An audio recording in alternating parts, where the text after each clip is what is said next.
Hello, എല്ലാവർക്കും വീണ്ടും അടുത്തൊരു വീഡിയോയിലേക്ക് സ്വാഗതം. ഇന്ന് ചെയ്യാൻ പോകുന്ന വീഡിയോ മാംഗോ സ്മൂത്തിയാണ്.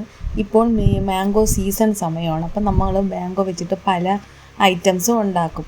അപ്പം വളരെ പെട്ടെന്നും നല്ല ഹെൽത്തിയും ടേസ്റ്റിയും എങ്ങനെയാണ് പെട്ടെന്നൊരു മാംഗോ സ്മൂത്തി ഉണ്ടാക്കാമെന്ന് നമുക്ക് നോക്കിയാലോ. മാംഗോ സ്മൂത്തിക്ക് വേണ്ടിയിട്ട് ഞാൻ അത്യാവശ്യം നല്ല മധുരമുള്ള മാങ്ങയാണ് എടുത്തിരിക്കുന്നത്. കുറച്ചുകൂടെ മധുരത്തിന് വേണ്ടിയിട്ട് തേൻ ആഡ് ചെയ്യുന്നുണ്ട്. ഇപ്പം നല്ല മധുരമുള്ള മാങ്ങയാണ് എടുക്കുന്നതെങ്കിൽ തേന് നമുക്ക് ഒഴിവാക്കാവുന്ന, തേനോ പഞ്ചസാര ഇടേണ്ട ആവശ്യമില്ല. കാര്യം ഇതൊരു ഹെൽത്തി ജ്യൂസ് ആയതുകൊണ്ട്, സ്മൂത്തി ആയതുകൊണ്ട് പഞ്ചസാര ചേർക്കേണ്ട ആവശ്യമില്ല. നമുക്ക് അതിന് പകരം നമുക്ക് തേൻ അങ്ങനെ ആഡ് ചെയ്യാവുന്നതാണ്. മാംഗോ സ്മൂത്തി ഉണ്ടാക്കുന്നതിന് വേണ്ടിയിട്ട് നമ്മളിപ്പോൾ നേരത്തെ കാണിച്ച മാങ്ങ കട്ട് ചെയ്തത് ഏകദേശം 400 ഗ്രാം ഉണ്ട്. അത് നമുക്ക് ഈ മിക്സിയുടെ ജാറിൽ ഇട്ട് കൊടുക്കാം. മാങ്ങ ഇതുപോലെ കട്ട് ചെയ്ത ശേഷം ഏകദേശം അരമണിക്കൂർ ഫ്രീസറിൽ വെച്ച് തണുപ്പിച്ചെടുത്തതാണ് ഈ മാങ്ങ. ഇനി ഇതിലേക്ക് 2 കപ്പ് പാൽ ഒഴിച്ചു കൊടുക്കാം. പാലും ഇതുപോലെ നന്നായി തിളപ്പിച്ച് ആറിയതിന് ശേഷം ഫ്രീസറിൽ വെച്ച് തണുപ്പിച്ചെടുത്ത പാലാണ് ഇത്.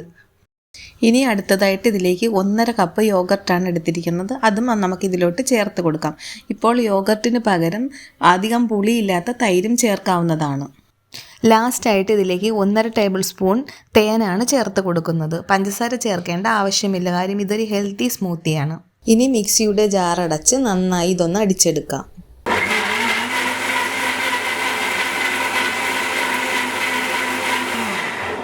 മാംഗോ സ്മൂത്തി റെഡി ആയിട്ടുണ്ട്. ഇനി നമുക്കിതൊരു സെർവിങ് ഗ്ലാസ്സിലോട്ട് ഒഴിക്കാം.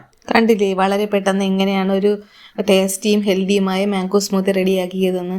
ഇനി നമുക്കിതിലേക്ക് കുറച്ച് കട്ട് ചെയ്ത മാങ്ങ ഗാർണിഷിന് വേണ്ടി മേളിൽ വെച്ച് കൊടുക്കാം. ഞാനിപ്പോൾ കുറച്ച് കട്ടിയായിട്ടാണ് സ്മൂത്തി അടിച്ചെടുത്തിരിക്കുന്നത്. നിങ്ങൾക്ക് വേണമെങ്കിൽ കുറച്ചുകൂടെ പാല് ചേർത്ത് കൊടുത്ത് ലൂസാക്കി അടിച്ചെടുക്കാം. അവരവരുടെ ഇഷ്ടത്തിന് അനുസരിച്ച് നമുക്കിത് ചേഞ്ച് ആക്കി എടുക്കാവുന്നതാണ്. അങ്ങനെ ഹെൽത്തിയും ടേസ്റ്റിയുമായ മാംഗോ സ്മൂത്തി എങ്ങനെയാണ് ഉണ്ടാക്കുന്നത് കണ്ടല്ലോ. എല്ലാവരും മസ്റ്റായിട്ടും ട്രൈ ചെയ്ത് നോക്കണം. എല്ലാവർക്കും ഇഷ്ടമാകും. അപ്പോൾ വീഡിയോ ഇഷ്ടപ്പെട്ടാൽ ലൈക്ക് ചെയ്യുക, ഷെയർ ചെയ്യുക, സബ്സ്ക്രൈബ് ചെയ്യുക. അതുപോലെ തന്നെ ഞങ്ങളുടെ മിഡ് പോയിൻ്റ് ഹൗസ് എന്നുള്ള യൂട്യൂബ് ചാനൽ എല്ലാവരും ഒന്ന് ദയവായി സബ്സ്ക്രൈബ് ചെയ്യണേ പ്ലീസ്.